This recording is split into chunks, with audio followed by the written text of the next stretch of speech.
really it was safety and connection that allowed me to move to where I did without, and that's something I hadn't had before. And I said to the universe, this can't be it, there has to be more. Oh, it made me tear up. Like I just made that connection, right? Mm-hmm. Like that was it. That's what the more is. It was that I wasn't safe and I wasn't connected to a bigger community of safe people. What if story is the answer to our crises of meaning and belonging, to our impulse to heal our lives and help others, to our desire and drive to leave this world better than we found it? Now, we love good stories. In fact, we're kind of obsessed, not just with the stories themselves, but with the stories behind the stories. Their oddly perfect timing, the healing process they provoke in their authors, and their capacity to catalyze individual and collective change. And we love exploring these with writers, thought leaders, entrepreneurs, healers, parents, and others. Tune in to hear these stories behind the stories and entertain with us the real possibility that whether you are a teller or a consumer, story is always offering or leading us to an answer.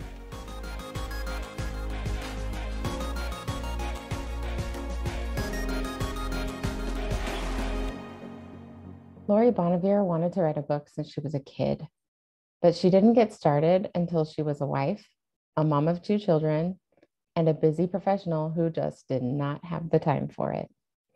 Yet somehow she knew there has to be more than this. Of course, she had no idea that the fictional choose your own outcome story she was writing to help divorcing parents make child-focused choices was actually going to become the mirror, the map, and the magical vehicle she needed to create that more she was seeking in the rest of her life.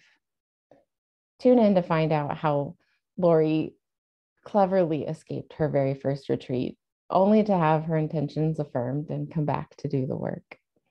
How she responded to unusually high conflict in her professional world by hiring Therapist of the Year, only to realize that her crazy writing coach just might have been right.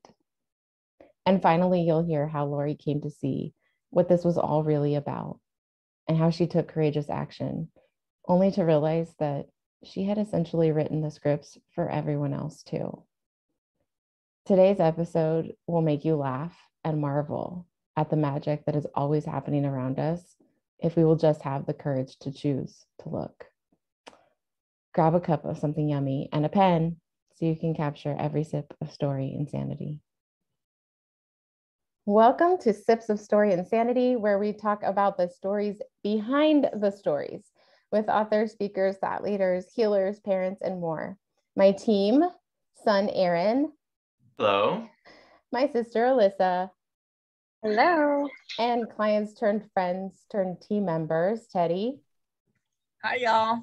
And Lori. Hey, everyone. Are here to help me make sure that we get the most delicious sips of story insanity out of this experience. And today, I don't know about all of you, but I brought extra sips because today we have Lori Bonnevier, who is a licensed clinical social worker with degrees in social work, human services, psychology, and child development. She has experience as a child welfare caseworker, a preschool teacher and college professor, and a facilitator for the state-mandated class for divorcing parents. Since 2002, her clinical practice has focused on providing child custody and parenting time evaluations and testimony as an expert witness in the circuit courts.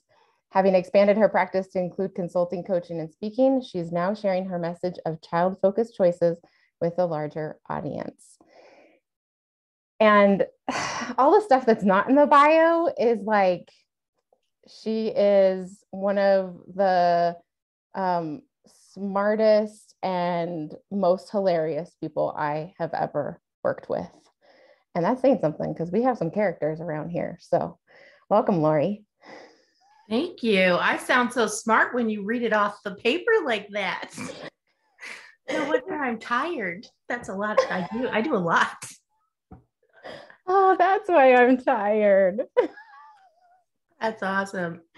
I wonder, we should go back to all of our podcasts and hear how many people do just that when we're done talking about the bio. When I'm done reading the bio, like that is the reaction, like, right? Who is that person that should just oh my goodness. So I don't even know how to set the stage. Like I said, I have extra sips because, quite frankly, you and I have been hanging out for almost 3 years now. Yep. And I don't know if I have ever seen this level of magic. I won't even say mess because it's really like the magical elements. Yes, there have been huge messes, but oh my goodness, I can't even, I hope we can capture all of it today. So I want to go back to the beginning, really, about like, why did you decide to write this book? What compelled you to even get started on this journey? Because you're obviously a busy woman. Like, why would you take on a project like this? Well, I did not have time to do this. And I was going to do it in 6 months. And I was going to have you be my ghostwriter and just be done with it so that I could write a book. Because that's why I wrote the book, because I wanted to write a book. No other reason than I just wanted to write a book since I was a kid. And I thought I better get on that because I'm getting old and I got to get done with all this stuff so I can live some life. So I wrote a book. That's Okay. why. Okay. And Yeah. did you have an idea? Because we met at this sweet little spot that used to be called Prosperity Pie in Multnomah Village. And it is just this, I mean, the most delicious food and experience in a little workshop space in the back. And so we met there. So what was your thinking in going into that workshop? Did you know what you wanted to write about, or were you just like, I'm here for a book? Yeah, I was just there for a book and some pie. Okay. And Yeah, what'd you get instead? Yes, and I had my daughter with me because yeah, so like my calendar is berserko and something happened and she was supposed to be summer, but she wasn't. So she came with me too. Yeah. Had some pie. Yep. Yeah. Played with her stuff in the corner while we were all talking about all of the things. So then I remember we talked about the possibility of me helping you, but it wasn't quite time yet. What was the initial, was it just because you didn't have enough time, or what were you telling yourself? That was the spring of 18 that I met you, right? Spring of 18 at the pie shop. And then I didn't launch into this until January of 19. So yeah, just busy. I'm always too busy. I'm now a recovering perfectionist thanks to this process. So I'm very busy perfecting everything in my business, in my home. And yeah, I think I was just super busy and didn't want to stick one more thing on my plate, but it was like percolating that whole time. And I knew I was moving in that direction. And yeah, you kept talking. You were persistent in the kindest way. Hey, how you doing, girl? What's going on over there? Think any more about the book? And I'd be like, yes, I'm thinking about it. Thank you. Talk to you later. So that went on for quite a few months. It does. It goes on because this is a big thing. And as you've experienced, it's much bigger than people even know. Like the idea of sitting down and writing a book can feel overwhelming and exhausting. But when people meet me and in those workshops, I'm pretty transparent about the fact now, like I'm certain that this is always way more than the book, right? Like there's some sort of some reason why your soul is telling you to write a book, and it might be eventually going to help your business, but first it's going to be something for you to wrestle with. So I mean, tell us about that story. You've signed up, you decided to take the plunge. And I mean, I feel like your first retreat was epic for you and for me, but this is about you. So share that story. All right. Well, as 2018 rolled on, yeah, life was busy. My practice was busy. I have 2 kids and a dog and a husband. That was all busy. And I was not happy. So I was just, on paper, like when you first got us started here, like I look good on paper. My whole family looks really good on paper. My husband's a firefighter. My kids are great students and good friends and good athletes, well accomplished. And, we had a very nice home and 2 cars and the dog. And like we look good on paper, but I was not happy. I was not happy in a lot of things in my life and especially in my family. But I didn't know why. There was nothing obvious on the surface that would cause me to be able to see that something was wrong. And certainly anybody looking in saw nothing but the perfect Christmas card, postcard family. So somewhere towards the fall, I can't really tell you when this is, but it's fall, kind of nearing the holidays. I remember laying in my bed at nighttime and the kids were already in bed. I was just laying there and I don't know if there was something on TV, maybe it was a sappy commercial or maybe a program, I don't know. Also, I was just sad and I was just crying. And I remember like speaking the words out loud and then thinking I was kind of crazy, which I do a lot, but I spoke out loud like, this can't be it. There has to be more.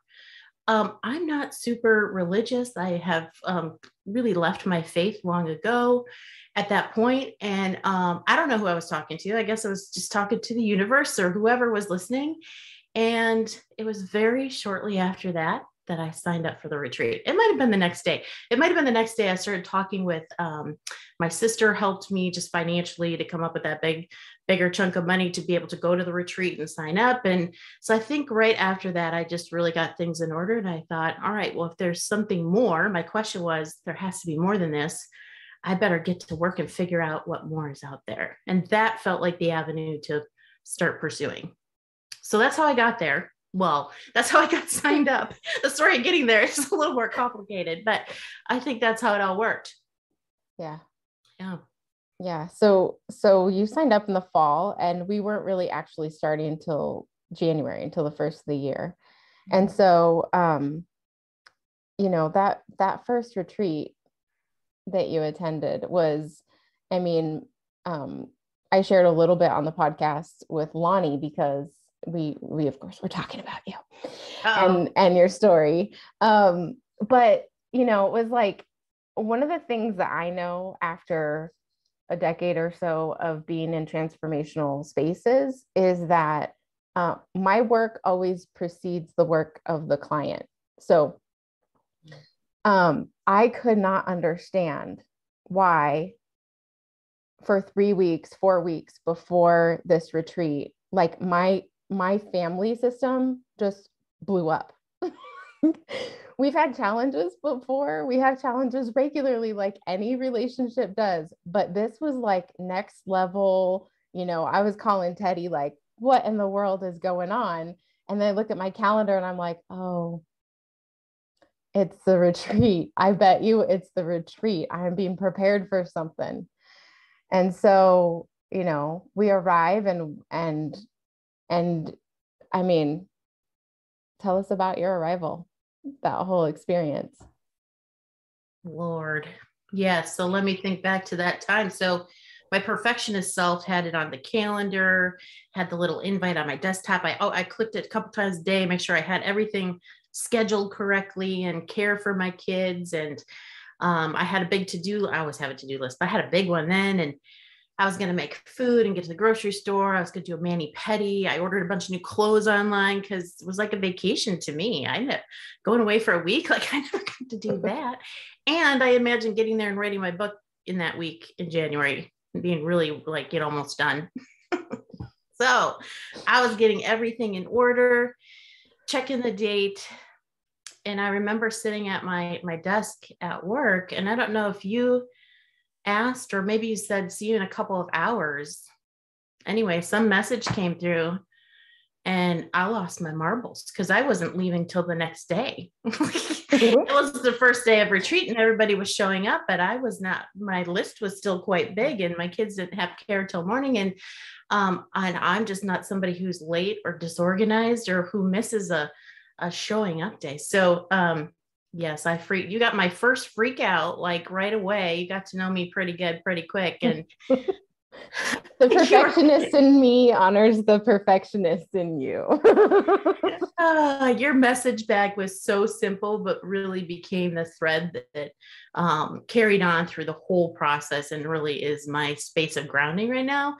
Your message was breathe, just the word breathe. And that was it. Now, at the time I read that and I was like, this lady's crazy. What do you mean breathe? I'm like hyperventilating. What is she talking about? But I didn't breathe with my conscious effort then. I didn't know what that meant. I didn't know how to stop. I didn't know how to breathe and be okay. So that day went on. I picked my kids up. When I picked my kids up from school that day, and it's a school where they have attended for years and years and years, a decade, I went in to get them, and there was this little wooden sign that I walked past. It was a wooden sign. It had a rusty butterfly logo attached to this little wood sign, and it had the word trust written across it.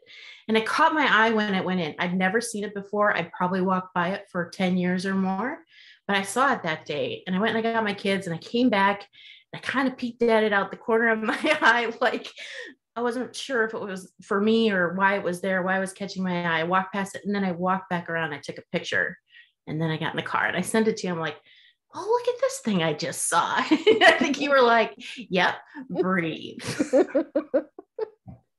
Yeah. Oh boy. Yeah. So that night, first clue. That was the first clue. It was the first thing I actually saw. Mm-hmm.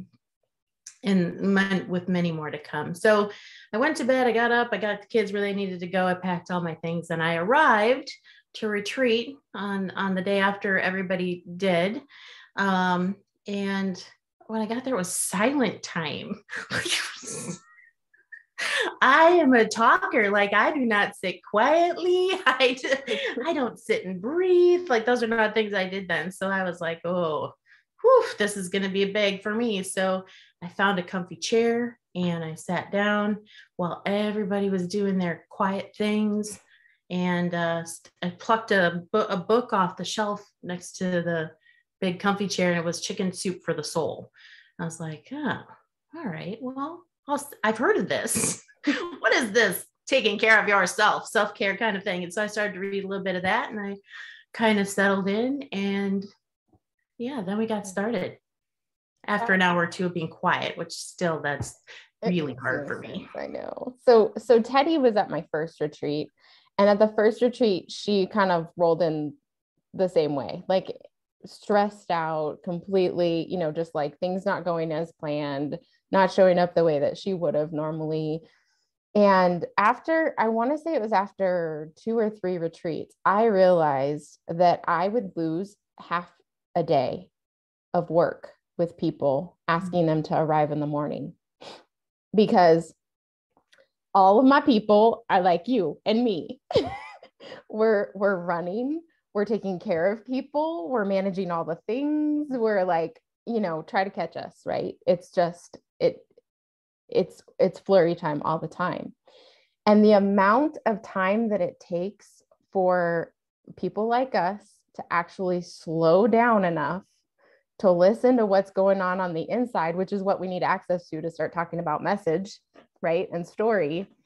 It takes a minute. So I would lose like half a day to people slowing down enough that they realized they needed a nap, or, all the drama that would happen in the morning before they could even arrive. Like some of them would just be like, you won't believe what happened. I'd be like, I believe it. So what I started to do was I started trying to get ahead of the process and invite people to show up the night before. Then we have dinner, we make connections, we do a little bit of inner light, try to help people like settle in so they're ready in the morning and we get more out of our time together. So yeah, when you didn't get that, I was personally kind of concerned because I recognized the anxiety that you were walking in with. And then of course the first day is all about like, what's your message and why do you want to share it? And also by this point, I was really focusing on the story healing work first, right? Like we have the first 3 days of like, yeah, I know you have a book to write, but also like, what's the crap that's going to come up and slap all of us in the face as you're writing it, so that we can know how to create some sort of safety for you to move through this process. So what was that like for you? I mean, the prospect of you, like, most people don't put that together. Oh, I want to write a book and I need to do what? Like, I'm writing this for my profession. Well, that's exactly what I thought. And then I thought, well, why did I waste all this money? I'm not here for therapy. I am a therapist. I don't need therapy. I just wanted to write my book in that 7 days I had, because I never get 7 days and I can accomplish a lot in 7 days. So once we started doing that, it was fun. I mean, it was fun. I was totally intrigued, and I was having fun, but really the little voice in my head was like, we got to get ready. We got to get ready. We've already lost the whole day. We got to go. We got to go. We only got 7 days. We got to get this done. So that's what it was like for me. I didn't understand what was going on, but I was happy to be there. Yeah. Yeah. So, so what was it like during the retreat? I mean, you had some pretty epic things happen during that time, and it's just all part of that magic and a little bit of mess as well, I guess. Yeah, that first retreat. Well, we did an intuitive exercise, and I was supposed to write down 5 areas that I thought maybe could get in the way of writing the book or that were important to me. And I remember thinking, I don't know. I don't remember what 4 of them were, but I remember the last one I wanted to write my husband, relationship, marriage with husband. And I remember thinking I should write that down. And then I remember thinking, oh, I'm not putting that in there. And I waited till number 5, and I was like, oh, I'll just throw it in. There's 5. It'll never come up. But of course it was the one that was chosen. And yeah, that happened. And so we started doing many exercises about, we were drawing, we were painting, we were writing words, and all the words at that first retreat, but also the second one, the words were always around trust, around love, around safety. Like, those were the big words that kept coming out on my pages, which didn't make a lot of sense to me because I kind of thought I had all those things at that time. Yeah. Yeah. And it did get overwhelming. It got overwhelming. And on day 2, I remember thinking to you, I don't remember what exercise we were going to do, but I remember being up in my room and thinking, I don't want to do that. I don't remember what we're going to do. I just remember thinking, I don't want to do that. And then I really just wanted to go away, like maybe escape or run was maybe really what was going on. I just wanted to go shopping. And so I did. I said, I'm just going to go shopping. And you were like, okay, you should go shopping. And when I went shopping, some great things happened. So I descended the mountain. I had something typed into my GPS of a cool store I found, and I turned the wrong way, and I ended up at a toll bridge. And since I was a kid, bridges just really scare me. I don't know what the paranoia is, but I don't like bridges. And there was no way to turn around. So I'm like, oh, geez, well, I got to go cross the bridge. And they charged me $2 to cross the bridge. So I had to dig my $2 out. I got paid money to go across the bridge. And just thinking, oh, I'm just like, what? Now I got to go back over the bridge to get back where I was trying to go. So anxious, upset with myself. I turn around, come back over the bridge. And right in the middle of the bridge, the big old mountain's just right in front of me. And it's a sunny day in January, and the water's just sparkling. And I will never forget this feeling. I wish it was occurred more often, but just absolute peace just came over me when I was in the middle of that bridge. All that anxiety and upset I was feeling and overwhelmed just left. It just left. It was amazing. So then I went into town and tried to find, I'm not very good with technical things. I probably typed it in my GPS wrong. I couldn't find the store I was looking for. There was another cool looking store. I had to parallel park in front of a coffee shop with this giant window and lots of people inside. There was nowhere else to park. And I was like, oh, no. But I did it. I didn't hit anything. I don't think I hit anything. And then I went in this store, this random store, and the guy that worked in there was very chatty. He was like, hey, how you doing? I was the only one in there, and he was wanting to have exactly what you want when you're trying to chill out from a retreat with Amanda. I know. Yeah, and usually I'm very chatty, but that moment I didn't want to chat. I just wanted to shop and spend some money, a little retail therapy on myself and my kids. I was getting something for them. And anyway, he insisted on chatting. So we ended up chatting, and he asked me what I was doing. And I said, oh, I'm at a retreat. Well, what are you doing there? Oh, I'm writing a book. Oh, I said, yeah, me and other authors, right? So I referred to myself as an author. I'm writing a book, but I hadn't written anything. Like, I didn't even know what my book was about. really. I had some ideas. So we started talking, and I started telling him some of the just really raw, basic ideas I had for my book. And he was like, oh my gosh, that's so great. My book is about divorce and taking care of kids through divorce. And he had just finished a divorce and just finished litigating issues about his children for custody. And so we started talking. He started talking about things that worked in his recent situation, things that didn't. I started talking about some ideas for the book. He thought they were fantastic. Anyway, his name is Aaron. We got to be best buddies. And after an hour or so of chatting, I went on my way and I texted man, I'm like, you'll never believe this. Oh boy. Yeah. I think then I went and got a pedicure, even though I didn't need one because I had one before I came, but I had another one. And then I came back to the retreat. And I think then I was really grounded. I think I got ground. I think I figured out how to ground myself when I didn't really know how to do that. Yeah. Yeah. Yeah. So you left the retreat without the book done, right? Oh yeah. I didn't have anything done. What you did have was the idea, though. Like we had kind of mapped out a good idea, and it was this really cool, for listeners and viewers, you know, the choose your own adventure books that we read when we were little. I'm dating myself, but you know, you'd read this chapter and it would say, if you Wait, what? I used to read those. Oh, you did? You're not dating yourself. Yeah, I had like one. I don't know how old it was, but I had It was a copy of your mom's. yeah, from like 50 years before. Oh my God. Yeah, but they were so cool because you get to make choices with the character and see where those choices lead. And, you know, every ending is a little bit different. And so I thought it was such a cool idea. And I was also like, wow, crap, I've never done this before, you know? So she's talking about this like really cool idea with these characters that are hilarious. They're so freaking funny. And I'm in the background thinking, how is that going to work? Even like I'm already in production going, how can I do that with interior design? Like my interior designer is going to try to kill me. So it was a new thing for both of us. And I was really excited once you got into the writing. How long did it take you, do you think, to actually like get into some sort of inspiration or excitement around the writing? Because I do remember that phase. You were excited at one point. Yeah, I definitely did some writing there, and the characters started to emerge at that. The main characters showed themselves while I was there for sure. Yeah. Mom, dad. Yeah. And the mom character's name is Vanessa, and Vanessa is the name that was on my fake ID before I was 21. And but I always used when I was 20-ish and 19-ish.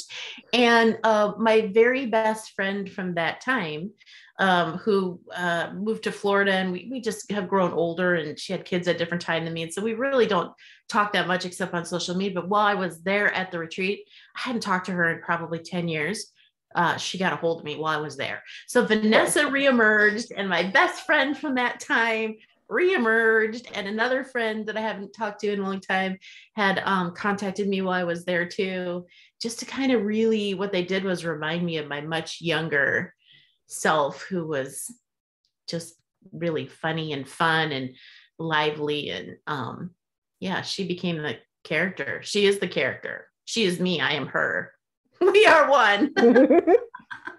And you know, my first clue about that was the amount of detail that you put in about her enjoyment of using lavender bleach to process her feelings. Yeah. That was my first clue, because I hadn't really worked on fiction before from the beginning. And we talked about this. I let you know ahead of time, like, I haven't done this before. This is going to be new. We're going to have to work it out together. But there was some point where, you know, at the retreat, you shared this stuff going on at home, that things weren't really happy, that you weren't really, you know, and I immediately saw the connection as the coach, right? Like, okay, so you pulled this thing about this piece out of the intuitive exercise, which I work very hard to stay out of that process completely so that it can never be Amanda made me do it because I had too many years of that conversation going on. So, you pull it out, you have the conversation, you share some things with us that you've never shared really with anyone before, right? Yeah. And then I start to see these characters emerge, and I'm like, oh, this is interesting. Inside the coach's mind, I'm like, okay. So I wonder if Lori might be writing about her own story to whatever degree it was. Like I didn't have all of the details of what was going on, but as I saw the characters unfold and I saw the qualities that you gave them and the funny little expressions, I was like, yep, the character has 2 kids who are about these ages, who are interested about these things. Like this one loves bleach and that one's really interested in cars. Like, And so I started to put it together, and I would ask you, and you would be like, oh no. This lady's cray. Why is she asking me that? This is completely unrelated. Completely. And so, after years of really by trial by fire, really, working with people with serious PTSD or brain injuries or like all of these things where there's real trauma involved, I recognize like, okay, this is a psyche that's not ready, because I'm saying it and it's like bouncing like glue, bouncing like rubber. It's just not. And so about every little chunk of time, I would say, so have you noticed that? You'd be like, nope. Meanwhile, you're hauling ass through this project. Yeah. So what for you, I mean, because on the surface, you were in it, you were excited about it. So at what point did you start to feel like, uh-oh, like things are getting harder or stickier, or like at what point did you start to recognize there was something under the surface happening?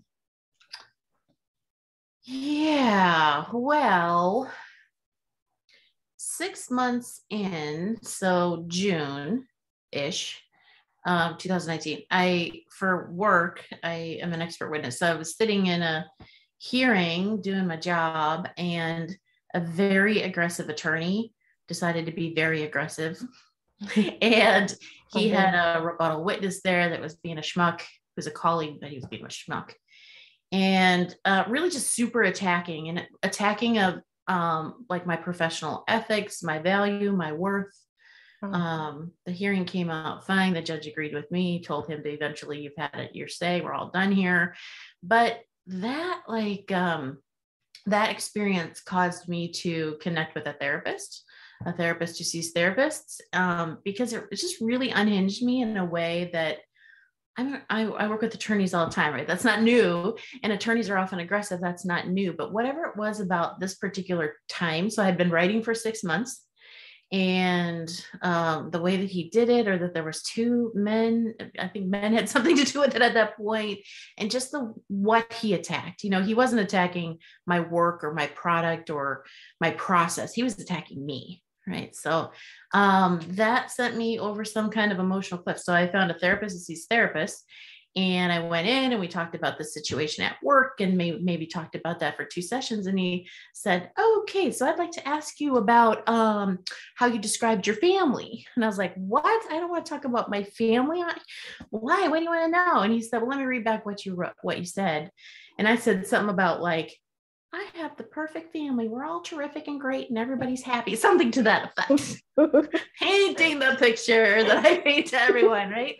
And I remember thinking, well, yeah, that's right. He said, I wonder if we could explore that a little more. So it's 2.5 years now. I still see him every week, and we're still exploring it a little bit more. So 6 months in, I knew that something was happening, because I started to get some therapeutic support around the writing process. We would talk a lot about the writing process. And you, Amanda, we would talk about you came up frequently in our sessions and what you were always thinking and reflecting. I'm always wondering what the therapists think about this lady Amanda that they hear about. Like, who is this person helping people write books? Oh, it's all good. It's all great. And yeah, we just really started connecting the pieces in there that allowed me to really begin to start seeing like that little wooden sign that I saw at the beginning. After that, I think it was after, so a few things that happened prior, but after that, I really started to see a lot of things around me that were not visible before. Mm-hmm. Yeah. Yeah. But they were still kind of separate because I would ask, you know, you told me that you're working with a therapist and we're starting to put pieces together. And I find that this happens. And I think this is really important for listeners and viewers to kind of wrap their heads around. When you're in a creative process, you think that you're working on this one thing, but it's you working on the thing. And that means that everything else is tied to that thing somehow. And so, you know, if it's a worth conversation, you can bet your butt that worth conversation is showing up in relationships and somewhere else, or and profession is showing up.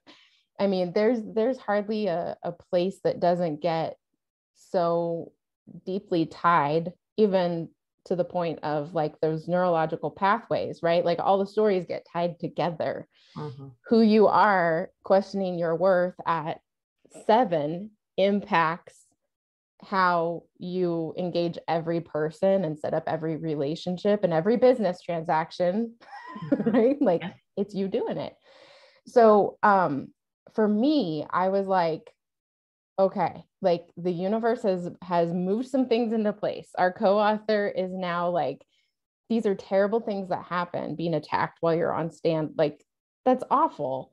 And also I could see how it was kind of one of those chess pieces being moved into place so that you wouldn't have just the crazy Amanda person saying, do you think that these things might be related? Right. Yeah. So, but they were really separate for a while. And, you know, we got into the process. I mean, how long did it take you to finish your final draft? Because you were moving pretty quickly. This has turned out to be a 500-page book, right? Like with all of these, each characters, there's 2 main characters, the husband and the wife, and they each get 3 choices a piece about how they're going to behave in the process of dissolution.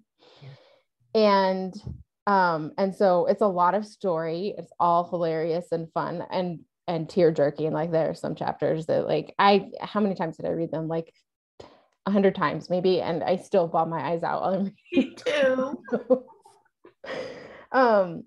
So like it was a huge endeavor. But so how long did it take you? You thought it was going to take you, you know, a week, but how long did it actually take you to write the content? Yeah, I was pretty sure that sucker would be done in a week and then it would be published in 6 months. But I finished the first copy of the book on New Year's Eve, 2019. I remember sitting there on New Year's Eve and my kids are drinking their fake wine and popping their stuff and blowing their things. And I'm like, I got to get this done. I told her I'd have it done this year. So maybe it was 11:59. I'm like, done. I think it was. Yeah.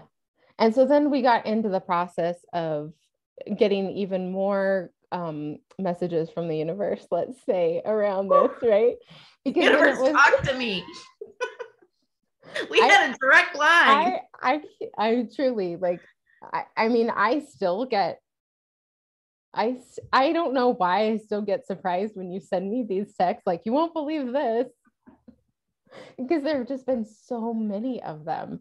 So we get into the process of getting feedback, which is a challenge because, you know, one of the things that I tell people is like, you need different levels of feedback. You need feedback from people who are just like you, meaning like same profession, are in the work with you, can validate it from that perspective or help you refine it, right?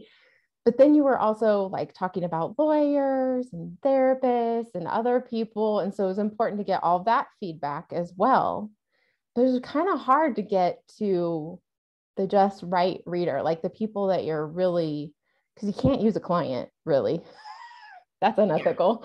So tell us about the feedback process, because it was an adventure, let's say. Oh, yeah. So, sitting here now, all this time later, I can tell you who my most valuable feedback was. And we have talked, he and I have talked, but when his feedback came back, I was ready to just trash the whole project. I was sure I had just screwed this up, or he was crazy, or maybe both of it, and it just needed to be burned and I should probably start over. But that was the most helpful, critical feedback that I got, that really shifted and changed the additional versions that came out of this, that made the book the way it is today, which I'm so proud of. So, oh gosh, yeah, there's all kinds of feedback, right? There's the critical feedback that really kind of makes you reframe and shift, that needs to happen. And then there's the critical feedback where you're like, that's not right. Like that, I can get rid of that. And then there's like the, my perfectionist friends who are like, oh, Lori wrote a book. I'm so proud of you. Hug, hug, pat, pat. Woo. And that's it. Like, I'm like, did you even read it? Like, oh, there's a period on page 52 you missed. Or like, I'm like, so then that happens, right? I love all my friends. I love you. But some of that happened too. Mm-hmm. And then there's all the anxiety around like sending it to my professional community, because I'm not, so I cleaned it up with friends and family and colleagues that you sent it to. And then I was ready to go to my professional community, which was really terrified. I was terrified. That's the right word. But that feedback was also super, super valuable. And it started to really make me believe, like when I got the professional community feedback, started to make me believe that it was good and it was going to help and I could really get going and get it done. Yeah. But then this like world pandemic happened and everything came to a screeching halt. Yeah. Yeah. There we sat. There we sat. Mm-hmm. And then we started to, so you were kind of like in this feedback. We did several rounds of this, and of course, busy professionals getting you information back. Like this is taking months, right? Yeah, months. But it's through the pandemic, and we're, refining as we go. Yeah. And then what's happening in the background? Like you're still busy working, or what was going on? Yeah, I never stopped working. I just kept working. Now my kids were at home because the pandemic was, so now they're doing, math in my kitchen, and I don't know how to do math and they're asking me about math. So I'm hiring math tutors. Oh no, you're going to get an attorney question you on that. Hearing Lori. Oh golly. And so all of that's happening. And weirdly enough, with the pandemic, the housing market went knockers. And so things at home are just kind of moving along. I'm working with, I call them therapist of the year. So I'm working with therapist of the year and weekly, and we're kind of every other week. And sometimes I don't show up because I'm not super invested with therapist of the year at that point, because I don't like what we're uncovering, right? We're like lifting up the veil and he's pushing. I don't really want to look at any of that. So sometimes I forget to go or cancel last minute because I'm too busy. So that's going on. Kids are in my kitchen doing math. My business is super busy because everybody's now locked up at home. Families are locked up at home. So everybody's having trouble. So, and the courts are closed. So now people don't have anywhere to go. So everything's flooding into Lori to fix it. In the pandemic. And then here where I live in Oregon, these historic wildfire, like the whole place caught on fire. And the housing market's going wonky. And my husband decides it's so wonky, we should sell our house, because house values went through the roof. So we have a very nice house. We bought it when it was in shambles, and he remodeled it from the ground up, and it was beautiful. It was a little half acre, just right outside the city, woods, a little creek in the back, this super nice covered. Anyway, it was home. Like there was things wrong, but our home was a lovely, safe, wonderful place. That felt good, especially when everything else in the world was going upside down. But he thought we should sell it because we're going to make this enormous profit off of it. So I was like, no. And the kids are like, we don't want to move. And then I saw the enormous profit, like the number on the paper, and I was like, oh, whoa, like, that's pretty sensational. So I kind of got on board, but what neither one of us really thought through too well, though it seems so simple, is you could sell your house for an enormous profit, but everybody else is selling their house for, so it's really just a wash if you got to buy something else. So we sold our house. We sold our house right when the wildfires were going on. And the day of our closing, my dog, it was like a weekend, so everybody's kind of sleeping in, and my dog was waking me up. I was like, dog, go sleep. I'm sleepy. Mommy's sleepy. Go lay down. But she was insisting that I get up. So I was like, oh, I don't want her to poop in the house. So I'll get up. So I got up, got out of bed, sent her out our back door, backyard forest. And I'm tired, so I can't see. And I'm kind of looking out, and it's wildfire. So the whole sky looks weird anyway, because everything's on fire. And I look across the forest, and I see something just really shining, sparkling. I didn't know. I was like, well, that's weird. Gosh, everything just kind of looks like a movie out here. And then I heard crackle, crackle, crackle. And I'm like, oh my God, I think that's a fire in my own backyard. So my dog's like running circles over by there. I'm like, oh. So yes, it's a fire. I could smell it. I could see it. It's crackling. So I run back in my house, and I wake up my husband, because he's a firefighter. And I say, husband, the backyard is on fire. What? I'm like, yes, I think there's a fire. So he pops up, he looks out, he's like, ooh.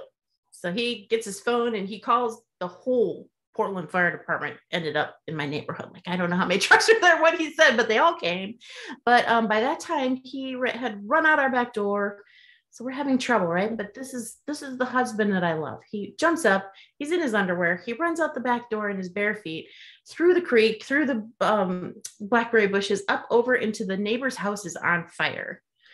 Me and the kids jump in the car, we run up towards where everything is on fire, we start knocking on the door, people are screaming now, everything's on fire. He's over there with a bucket and a shovel and a hose, and he's got the fire control by the time the fire department gets there, in his underwear and bare feet. So that's the husband I love, right? That's the person I married. So we're selling our house, and this was the day we were closing. So after that, we had to take a shower and go to the title place and sign papers and move out of our house. So all of that happened, and I'm feeling this renewed love for my husband and thinking, see, Lori, everything's fine. See, therapist of the year, we're really okay. This is the man I love. We moved to our new house, and it's a new house and nothing's in order. I come across a box that has a note from my mother, and me and my mom have kind of a delicate relationship. We are not super close. I live 2,000 miles away from her. I read this letter, and she had sent it to me 15 years before, after my son was born. And in this letter, she was describing lots about her life and why she felt her value and her worth were not honored or respected or recognized. I start reading this letter, and I'm like, this could be my letter. I could be writing this letter right now. It's my mom's words, but I could be writing it.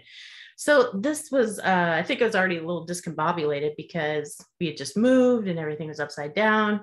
This letter I had to crumple it. I crumpled it. I took it out to the big garbage can. I threw it in the big garbage can. We piled garbage on top of it, but it would not leave my brain. And in the middle of the night, I went out and I dug it out. I sat out on my front porch and I read that letter again. And I was like, oh, okay. I'm not going to end up like my mom. My mom is writing this years and years after she could have done something.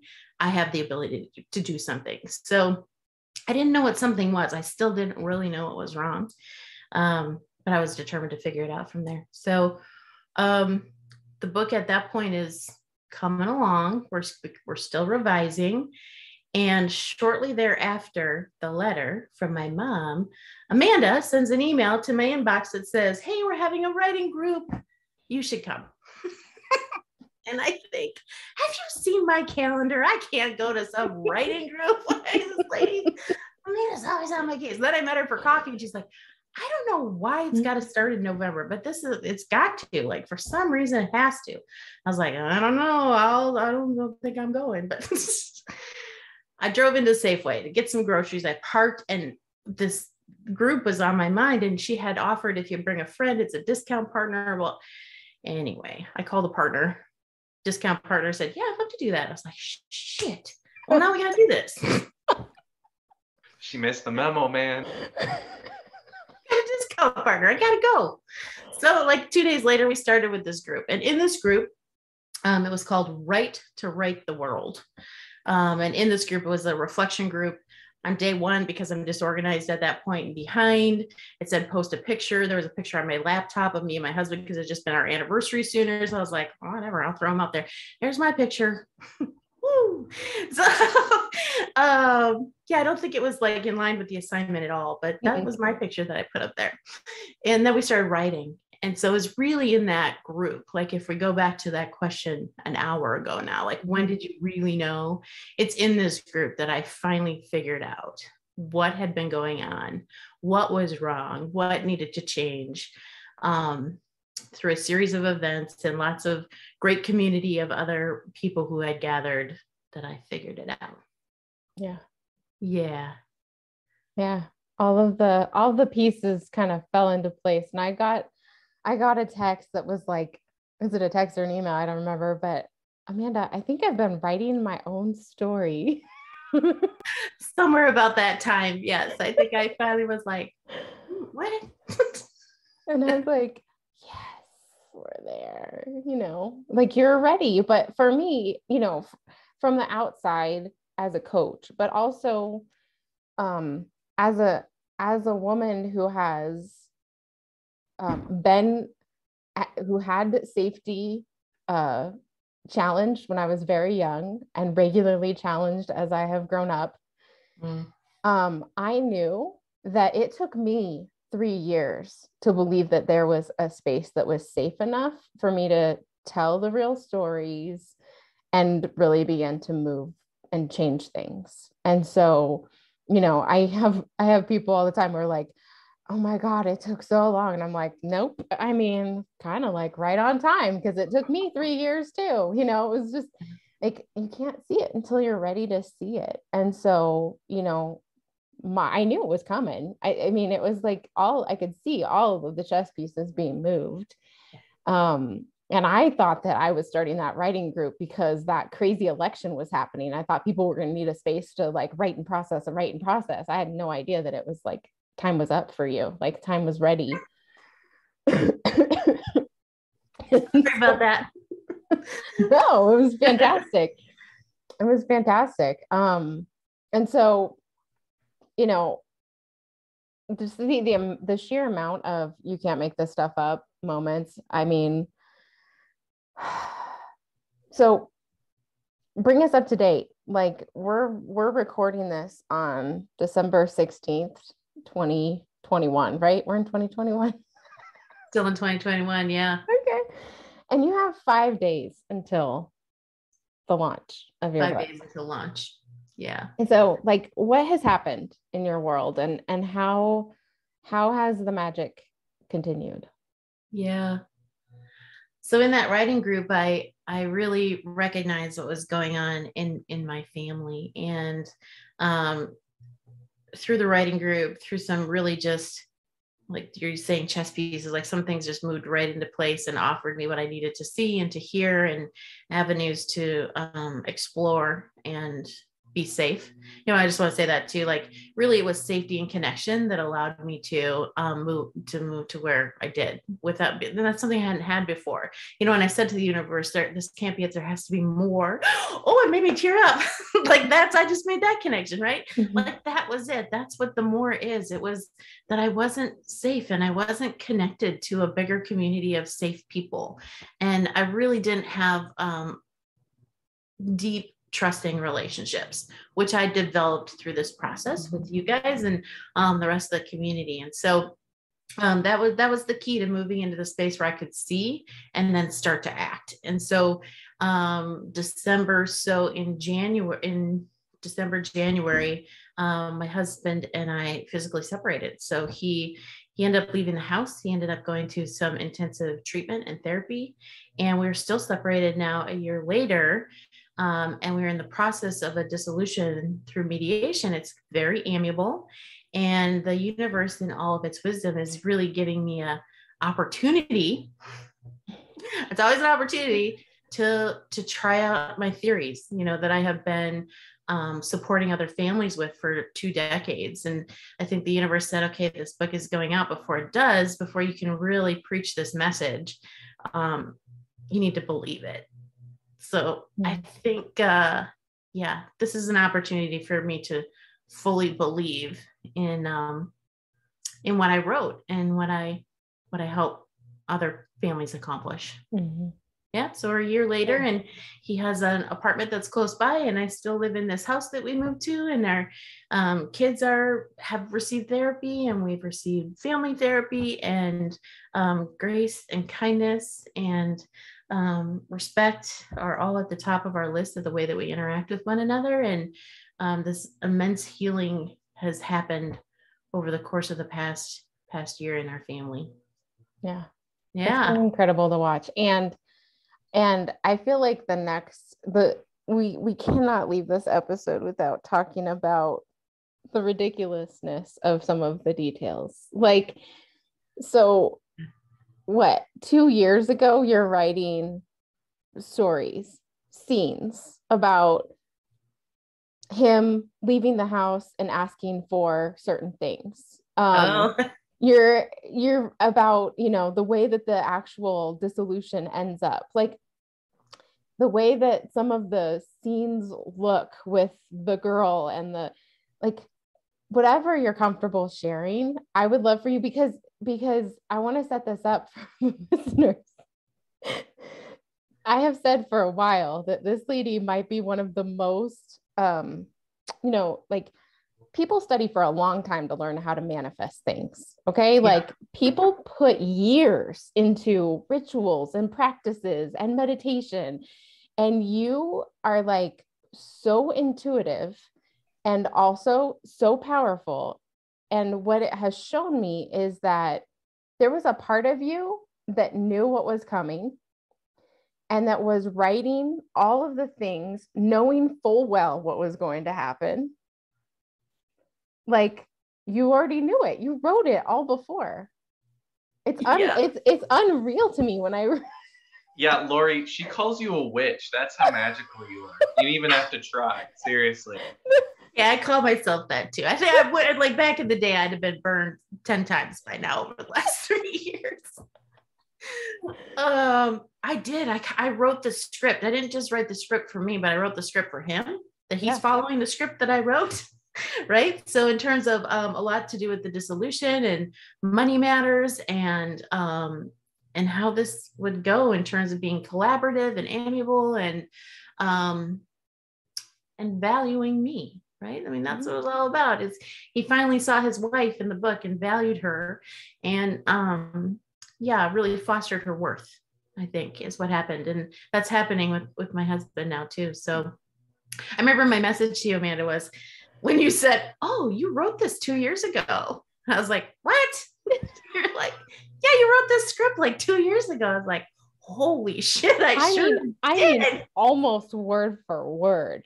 But I didn't see it when it was happening. You won't believe what he did in mediation, blah, blah, blah, blah, blah. And I was like, "Oh, you mean Luke on the court steps in that chapter?" And you were like, "I'm sorry, what?" What are you talking about? Yeah, no, it was that freaky. And my reply back, of course, is, well, does this work if you're consciously doing it? Because I want to start writing some great stuff out here. If it really works, if it works like that, I want to start writing good stuff. It is. It's amazing. It's amazing. Everything in my chapter.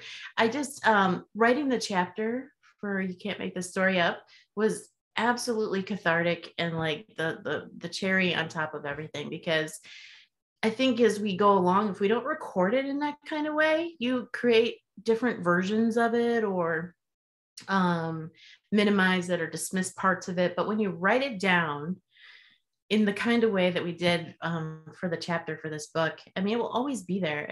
I just bawl my eyes out every time. Sometimes I'm just like, I need a break. What should I do? I'm gonna read my chapter.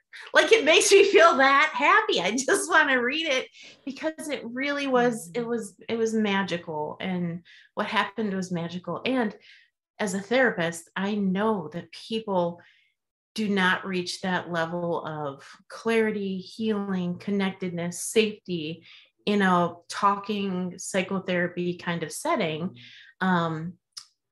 anywhere near the depth of what happened during the writing process for me, and everybody else, the story that I'm aware of too. So it is something special what you do and how you work with people. And yeah, my question at the beginning of there has to be more. The universe sent me you and all of you. I'm just so grateful that was the more. Yeah. Yeah. Me too. It's been incredible. Yeah. Lori, I was at your retreat, your first retreat. And when you shared, I think you were sitting right next to me. But and then I was at the Right to Write Your World, and I was a reader for your book. Yeah. So, I got that part in. So I knew that. And then I was in the Right to Write the World. And when it started coming out, and then when we talked, like every time I would think about it, and it makes me crying out. Like, oh my God. Like the grace and the divinity or whatever that, like, you wrote your own handbook ahead of time. Mm-hmm. What a gift for your kids. Yeah. Like that you wrote this massive handbook and then it all played out. There was 3 different choices the man could have made, and your man made the best right choice one that you. Yeah. I mean, it is yes, I just think it's a gift to the world, because it is when you're a messenger, like, you might not have thought you're a messenger, but so many times we have to live our message before we can preach it. It can get rough sometimes. Mm-hmm. And you've had to, actually live it before, but it makes it all that more powerful. Yeah. And I just want to say it has been an amazing story behind the story to witness and watch. And thank you. Everybody needs to get the book.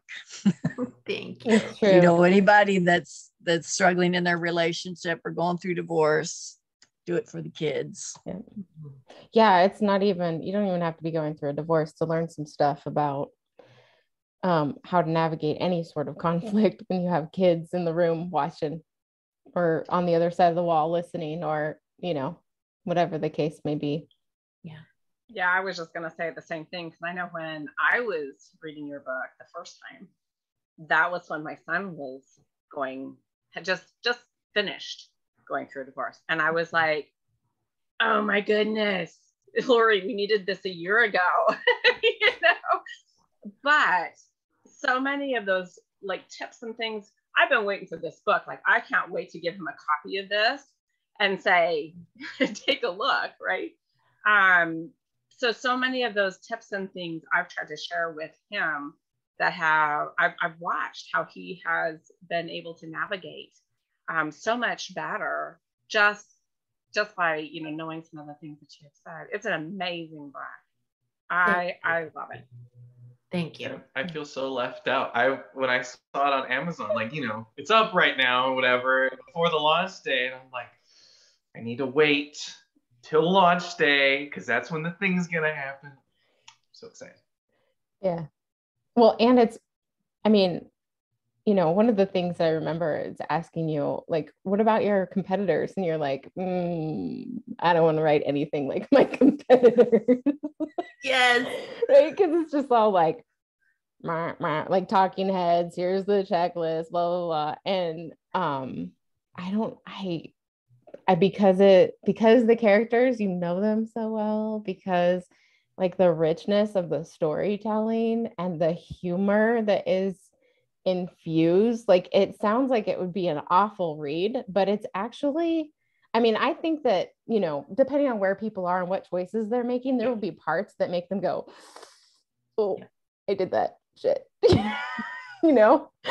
but the way that it's written is so funny that, I mean, it keeps it light and just the right amount of levity to kind of help buoy through these really hard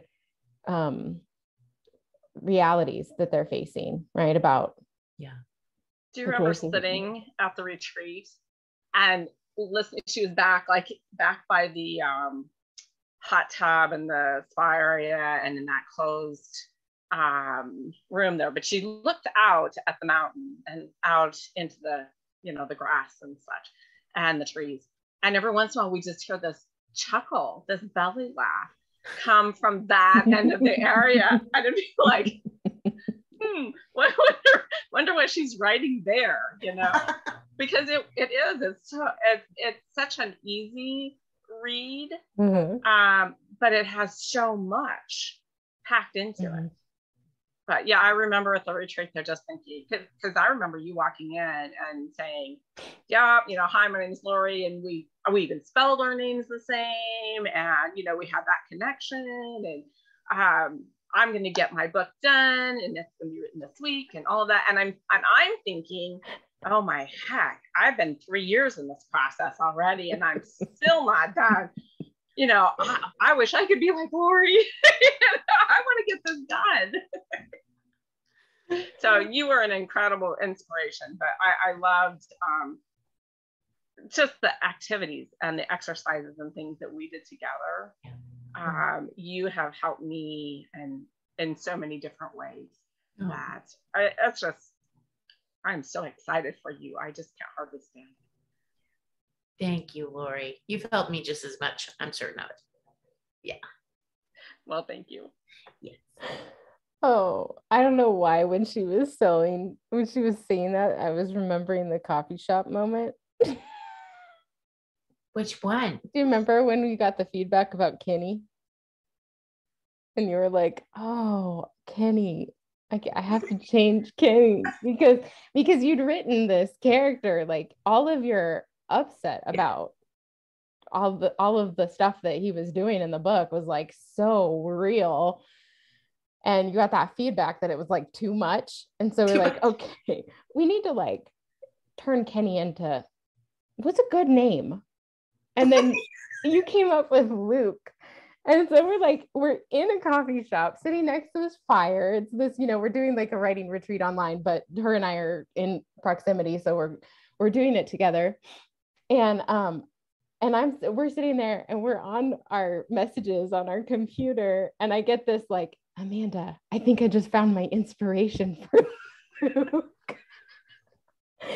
His picture's still on my phone. Billy comes across it every once in a while. She's like, oh, Mom, here's the hottie guy. I'm like, yeah, there he is. I get this little picture in my inbox, and it's like, this will work for Luke, right? Like I can write, this is a better character than Kenny. And I was like, go girl. And then that's what I heard. Oh, that's why I was laughing, because you were talking about the chuckles. So then for the next hour or two in the coffee shop, she's like, you know, like writing really fast. And then every once in a while, hey, you know, like there'd be this funny little giggle that would happen. I'm like, oh my God, I cannot wait to read this scene. Like, I remember you texting me because I was on that workshop. Yeah. And saying, Lori must be writing something good because she is over here just dying of laughter. Oh my gosh. Yeah. So fun. Oh, I should have introduced myself. Got his number or something. It was a funny moment. It was like, we're, you know, you'd be giggling, and then I'd catch you like looking behind me, and I'd be thinking, and I think there was a moment where he had someone come in and sit across from him, and you're like, oh shoot. I'm like, what do you mean, oh shoot, what are you gonna do right now? Oh, it's so funny. Yeah, it's been really amazing to watch how, you know, even moments like that where it's like, what are we gonna do? Like that was the stress of that retreat, was how do we transform Kenny into a better character, because this is not going to work the way that it's written now. And then Hottie Luke walks in, and it just, I mean, magic, sheer magic. I'm just saying. He was hottie. Wonder if I go and just hang out at the coffee shop if he'd come back. I'll just hang out there for a month to see if he shows I mean, up. why not? I mean, All you gotta do is write the new script, Lori. Yes. Exactly. Hey, I have one you can write too while you're at it. You don't have to crush your ex too. Yeah. Number 2. Oh, that's good stuff. Lots of magic has happened. I mean, like, it's really, I mean, the name of the book is, it couldn't be better because you really can't make it up. I never could have thought that any of that was possible or is possible. And it's not like it, all the magical stuff ended because the book ended. Like, if now I see all this stuff all the time that has obviously always been there. It's not like it hasn't been there. You're just not awake to it. But once you wake up to it, you're like, wow, things sparkle around you all the time. And it's really cool having those experiences and my kids watching me talk about it, and already know I'm a little wonky, but they're like, especially Fiona is like, oh, I think she's not crazy, you know. She's starting to see things in her little world and pick them up, and yeah, because they're there for all of us. I'm not unique that way. They're all there for all of us all the time. yeah. Well, That's awesome that your kids are picking that up now at this age. Wouldn't it have been great if we'd have seen it when we were young? Yes. I mean, I still think my mom's crazy though. I think it's part of it, right? You have to. Yeah. But I think it's also genetic. So It is. It is. It is. Because In the now, DNA. now I'm the one who's sitting in the next room and I get the text like, oh my gosh, Mom, you won't believe this. Is it possible that this happened at this time and this happened at this time for just exactly this? I'm like, you tell me. Sure seems like it. That'll be the next book. You'll never believe this. Like, how many messages do you get that start with, you're never gonna believe this? Right? True. I thought maybe Yep. when you first started that, I thought maybe that was gonna be your next book. Like, you had it when you said, oh, the second book. So I thought, is there another one, Lori? Maybe. Oh my gosh. This lady is a writer. You have to keep writing. No more 500-page books. I mean, that was just absurd. It was a huge endeavor. It's true.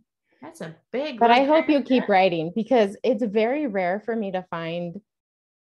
Usually it doesn't happen until towards the end of the process. And even then there's still some integration that has to happen beyond, as people are launching their businesses and getting on stages and these things. But like, I feel like, you know, how you showed up to that retreat, right? Like in your nice clothes and your nails and your hair done, like all that stuff, right?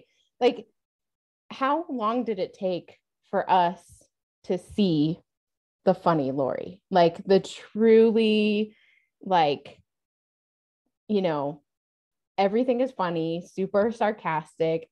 It didn't take that long, but in the writing, it's like there's such a clear match between your writing voice and your speaking voice, and it makes me giggle every time. Like,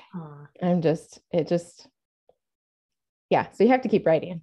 Oh, good. I'll do that. That is the feedback I get a lot of times. Like, I can hear, like, if somebody reads something, like, oh, I can hear you, like your voice reads it when I'm reading it. Mm-hmm. Yeah. So that's cool. It's very important. Yeah. The gift you have, got to keep giving it to the world. Yeah. Because it just, sometimes all people need is a good laugh in a day to change everything. And just the way, you know, your little videos on Facebook or whatever, they're, you know, the energy that you bring and the perspective that you have, and the way you see things, it's eye-opening, and it makes you laugh. So it makes me laugh. I've heard others laugh. I just think it's a gift. You got to keep writing. I just want, and I need the invitation. I need to know the day and the time and when to book the flight to be in the room when you do this with all the professionals. Like, I need to see the gut busting hilarity that happens in a room full of professionals who are busy helping other people through divorces all the time. Yeah. Seeing all of this insanity happen, but also like living through some of it themselves. right? Like Yep. it's a reality. And just to be able to have that space. So I definitely see that for you, and I want to be there when it happens for the first time at least. So yeah, I'll let you know. So what's next for you, Lori? Like we all want you to keep writing, want to see you speaking, but like what's on your heart for the next phase? How's that calendar looking? Is it still a little scary? Well, I'm going to Disneyland. Like actually. I just couldn't do Christmas this year because I'm so tired. So I'm like, we're gonna make Disneyland decorate. So the book launches on the 21st and on the 22nd, my family, Jim included, like all four of us are getting in a minivan and we are driving down to California. We're gonna go to Disneyland, Harry Potter, and do the whole thing and spend a week down there. I think my calendar is pretty ugly, but I'm not flipping past Disneyland right now. It'll just be there waiting when I get back. And I will probably write more books. I really enjoyed writing this book for lots of reasons. And I have a few other ideas already. Yeah. And I have 3 people saying, hey, would you do this with me? So maybe that'll work out. Maybe that won't. I don't know. We'll see where that goes. Yeah. Yeah. And you're also developing, I think this is important for our listeners who are maybe wondering like, oh, maybe I need to get a hold of this lady. Careful. What do you do besides the custody evaluation? So you've got some content and courses coming up that's going to be helpful for some folks. So I'd love for you to share a little bit about that and how they can reach you. Yes. So my website is beautiful, and I had a very good elf help me with the website. Thank you, Alyssa. It's gorgeous. So all of my information for everything that's going on in my life, in my professional life, is on there. That's childfocused, FOCUSED.net. And there is going to be, hopefully by maybe tomorrow, for sure by Monday, there's going to be a free video kind of tutorial that will help anybody who wants that information will be able to have it for free. And then there's also going to be a paid online course, which is a little more of a deep dive with lots of information from me, worksheets, reading material, all the do's and don'ts are in there. Just a bigger supply than the free video will be. Custody evaluations, I'm going to continue to do those. I have a couple of proteges now, so I'm teaching new people how to do the work I do. And then coaching and consultation, just one-on-one working. I love working one-on-one with folks and just really partnering, coming alongside and helping people with their very specific issues that are happening in their family or on the context of their kids. So coaching and consultations available to people. Yeah. And then my cool book. Should read that. Yeah. Yeah. You got to read it. Gotta read it. Especially now that you know. Now It'll make it so much richer. What is the name of your book, Lori? The name of my book? Yeah. I don't know if the listeners know or if it's been said. So I got to tell just a little story about it. Okay. So until not all that long ago, my book was called Crush Your Ex. Just crush your ex. Crush your ex. And I got a lot of feedback like, Lori, you can't do that. It's too, I'm like, it's called Crush Your Ex. That's the name of my book. That's supposed to be. And I didn't care. But then my daughter said, hey, if Mom, if I saw that's in there, I would write, you don't have to across the top, because that's just mean. So I was like, oh, yeah, you're right. And I had a warning page in my book to soften, but I was just determined. But then Finley is my daughter. She said, I would write, you don't have to. So now my book title is called You Don't Have to Crush Your Ex. Because really that was the message the whole time. I just thought Crush Your Ex was more, explosive or what's the right word? Scandalous, yes. Scandalous, that's the word. Yeah. You don't have to crush your ex. And the you don't have to is there with a megaphone kind of for the coaching voice, so I was hoping to kind of bring myself onto the front page there and really just refocus the lens, make sure everybody knows we're talking about the kids. Yeah, it's been fun to see how your kids have both played, and I hope that people will pick up your book and also pick up You Can't Make This Story Up and read the full story, because you didn't really share all the details here, because how could you? You know, I think about like, You Can't Make This Story Up is also 500 pages. And part of the reason for that is, you know, people said, well, you know, you really need to have like caps for people, like only 3,000 words or otherwise it's just going to grow. And I'm thinking, well, that might work for this person and this person, but Lori's going to need a lot more words than that. Like the amount of things that happened over that small chunk of time. And so I hope that people will pick that up and read it and also make sure that they use the restroom first. This is something that I have learned working with Lori. Don't look at a text, answer an email until you go use the restroom first, because it will probably make you laugh too hard, if you know what I mean. So on that note, oh, you guys are fun. Thank you for having me. That was good. Thank you for being here and sharing your story. And I want to thank all of our listeners and viewers.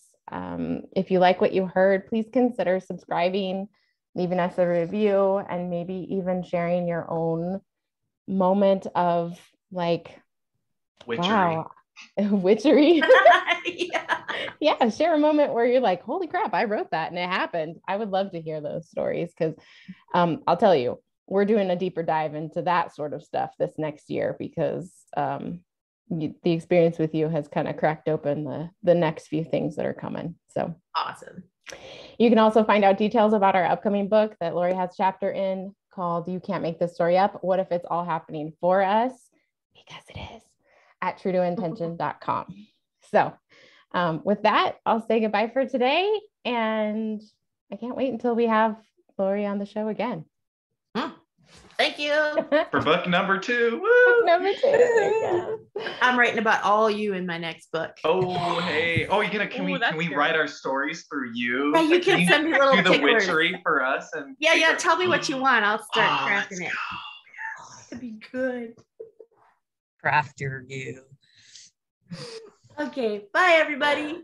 Bye. Bye.